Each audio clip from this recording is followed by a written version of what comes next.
માતાજી આપણા નવા બ્લોગમાં તમારું હાર્દિક હાર્દિક સ્વાગત છે. તો ભાઈ આજ રવિવાર છે અને અમે સાડીએ મેલડીમાંનું બટુક ભોજન રાખ્યું છે ભાઈ. જો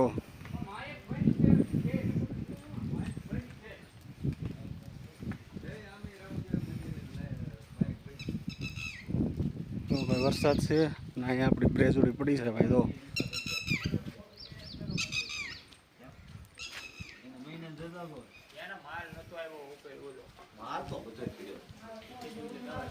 તો ભાઈ અહીંયા છોકરા બટુક ભોજન કરે છે.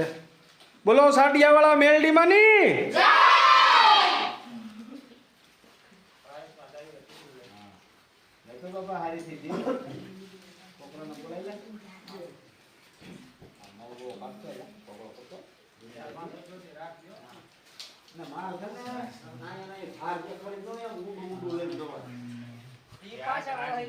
બે દી એમ કરે બાકી તને આયા લબડ્યા ઉપર ન થાય.